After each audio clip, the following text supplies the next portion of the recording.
High guys, welcome back to Foodies Fusion. আশা করছি সবাই খুব ভালো আছেন। অনেকদিন পর আরেকটা নতুন রেসিপি। এটা হলো আমার খুবই ফেভারিট খাবার আলু পরোটার। কম বেশি সবাই পারে এটা বানাতে, তবে এত মজার এই খাবারটি এটার ডিমান্ড কখনোই কমে না। খুবই সহজেই একদম পারফেক্ট আলু পরোটা বানিয়ে দেখাবে আমার আম্মু। রেসিপিটা খুবই ইজি আর খুবই সাধারণ উপকরণ দিয়ে তৈরি করা যায়। সকালের নাস্তা, বিকাল অথবা ডিনার বা বাচ্চাদের টিফিনেও কাজে আসে। আজকে তৈরি করা হচ্ছে 2 কাপ ময়দা দিয়ে। আপনারা ময়দার বদলে আটাও ব্যবহার করতে পারেন অথবা অর্ধেক ময়দা আর অর্ধেক আটা নিতে পারেন। দিল 1 চা চামচ লবণ, তারপর এখানে 1 চা চামচ চিনি দিচ্ছে। চিনিটা দিতে চেষ্টা করবেন, তাহলে টেস্ট এবং কালার দুটোই বেটার হয়। ভালোভাবে চিনি, লবণ আর ময়দাটাকে মিশিয়ে নেওয়া হচ্ছে। এবার এখানে দেওয়া হলো 1 টেবিল চামচ তেল। তেলটাকে দিয়ে ভালোভাবে হাত দিয়ে মাখিয়ে নিতে হবে। মাখাতে মাখাতে আপনারা বুঝবেন তেলের পরিমাণটা কি ঠিক অথবা কম বা বেশি লাগছে নাকি। আমার আম্মুর কাছে মনে হলো যে আরও বেশি তেল লাগবে, তাই অ্যাড করা হলো এখানে আরও 2 টেবিল চামচ তেল। তেলটা অবশ্যই দিতে চেষ্টা করবেন, তাহলে আপনাদের আলু পরোটা একদম পারফেক্ট খাস্তা হবে। এইভাবেই হাত দিয়ে ডলে ডলে একদম ভেজা বালুর মতন করে এই ময়দাটাকে তেলের সাথে মাখিয়ে নিতে হবে। নিশ্চয়ই দেখেই বুঝতে পারছেন যে এখন ময়দাটা কেমন লাগছে। এভাবে হাত দিয়ে যদি ঠাস করে ভাঙা যায়, তার মানে এটা একদম রেডি। ময়দাটা রেডি, তাই এখন দিয়ে দেওয়া হবে পানি। কুসুম গরম পানি দেওয়া হচ্ছে, আর পানিটা অল্প অল্প করে দিবেন এবং মাখাতে থাকবেন।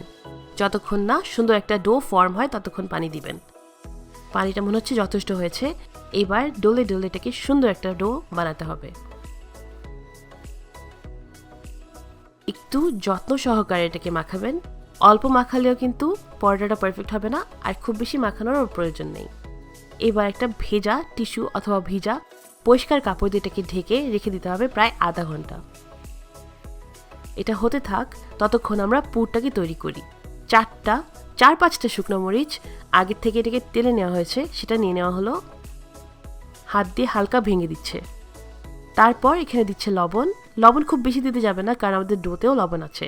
1/2 চা চামচের মতন লবণ আপাতত দিয়েছে। লবণটা দিয়ে ভালোভাবে এটাকে মেখে নিচ্ছে। এবার এখানে পেঁয়াজ দিচ্ছে প্রায় 1/2 কাপের মতন। পেঁয়াজটা খুব বেশি বড় করে কাটা নেই, আপনারা নিশ্চয়ই দেখেই বুঝতে পারছেন। ধনিয়া পাতা দিয়ে দিল প্রায় 2-3 টেবিল চামচ। আসলে এখন বানানো হচ্ছে একটা আলু ভর্তায়, তাই পরিমাণটা ঠিক এক্স্যাক্ট বলার কিছুই নেই। আপনারা আপনাদের স্বাদ মতন দিবেন। এখানে দিয়ে দেওয়া হলো সরিষার তেল প্রায় 1 টেবিল চামচ। ওইটা দিয়েও ভালোভাবে মাখিয়ে নিয়েছে। তারপর আলু দিচ্ছে, এখানে 2টা সেদ্ধ করে রাখা আলু, প্রায় 1 কাপের একটু বেশি হয়েছে। ভালোভাবে সবকিছু মাখিয়ে নেবেন আর একটু টেস্ট করে নেবেন। যদি মনে হয় আর একটু লবণ লাগবে, তাহলে অবশ্যই লবণ যোগ করে নেবেন। খুব ভালোভাবে হাত দিয়ে এটাকে মাখিয়ে নিচ্ছে। এটা কিন্তু অবশ্যই করতে যাবেন, না হলে আলুগুলি যখন আপনারা পরোটার মধ্যে দিবেন বেলার সময় ভেঙে যেতে পারে। আধা ঘন্টা হয়ে গেছে, আমাদের ডোটা দেখেন এবার কতটা সফট হয়ে গেছে। এরকমই একদম সফট ইলাস্টিকই ডো লাগবে। আবারও হাত দিয়ে ভালোভাবে এটাকে মথে নিতে হবে। ভালোভাবে মাখিয়ে নিচ্ছে। তারপর এখানে দিয়ে দিল একটু তেল, আর তেল দিয়ে আবারও একটু মেখে নিচ্ছে। যত বেশি সুন্দর করে আপনারা আপনাদের এই আটাটাকে মাখবেন, তত বেশি চান্সেস থাকবে যে আপনাদের আলু পরোটাটা সুন্দর করে ফুলবে এবং বেলার সময় ছিঁড়ে যাবে না। আবারও হালকা একটু মেখে নিচ্ছে, আর তারপর এটাকে ভাগ করে নেবে। সমান সমান ভাগ করতে চেষ্টা করবেন। 2 কাপ ময়দা দিয়ে প্রায় 6 থেকে 7টা পরোটা তৈরি করা যায়। এবার এক একটা পরোটা তৈরি করা শুরু করে যাক। হাত দিয়ে এইভাবে একটু এটাকে সুন্দর একটা বল বানিয়ে নিতে হবে। নিশ্চয়ই দেখেই বুঝতে পারছেন কিভাবে। সবগুলি বল তৈরি করে নেওয়া হলো। এবার এক একটার মধ্যে পুর ভরার টাইম আসছে।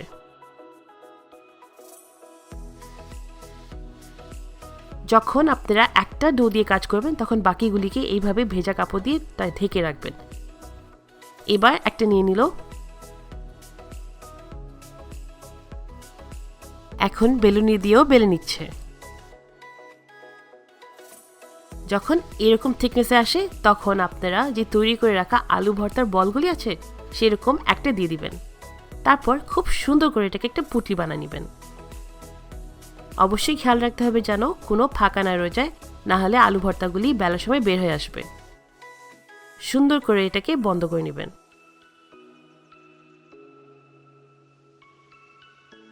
আপনারা কয়েকবার করলেই এটা শিখে যাবেন কিভাবে করতে হয়।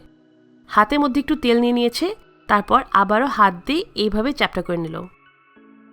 এখন এটাকে বেলুনি দিয়ে আবারও হালকা হাতে বেলে নিতে হবে। খুব বেশি চেপে চেপে বেলবেন না, তাহলে আবারও আলু বের হয়ে যাওয়ার চান্স থাকে। উল্টিয়ে পাল্টিয়ে বেলবেন, কারণ এক সাইডে যখন দেখবেন যে আলুটা দেখতে পাচ্ছেন তখনই এটা উল্টিয়ে নেওয়ার পালা। এরকম সাইজ আর এরকম থিকনেসে আসলেই বেলা বন্ধ করে দিতে পারেন। দেখে মনে হচ্ছে খুব বেশি থিক, কিন্তু না, আমরা এখানে অনেকগুলি আলু দিয়েছি, তাই ময়দাটা কিন্তু খুব বেশি থিক না। এটা যখন তৈরি হয়ে যাবে তখনই আপনারা বুঝতে পারবেন যে ময়দাটা একদম পারফেক্ট থিকনেসে আছে। দুই সাইড চুলার মধ্যে একটু সেঁকে নিতে হবে, তারপর উপরে দিতে হবে তেল। আপনারা তেলের বদলে বাটার অথবা ঘিও দিতে পারেন। তেলটা দিয়ে ভালোভাবে ছড়িয়ে নেবেন, তারপরে এটাকে উল্টিয়ে পাল্টিয়ে ভাজবেন। এক সাইডে এরকম রং চলে আসলেই তারপর যখন আপনারা আবার এটাকে উল্টাবেন তখনই দেখবেন আলু পরোটাটা সুন্দর করে ফুলা শুরু করেছে। অলরেডি নিশ্চয়ই দেখেই বুঝতে পারছেন যে পরোটাটা ফুলছে। উল্টে নেওয়া হয়েছে, আর তারপর এরকম করে একদম পারফেক্টলি ইভেনলি এই পরোটাগুলি ফুলবে। সব কয়েকটা পরোটাই আপনাদের ফুলবে যদি যা যা বলেছি তা ফলো করেন।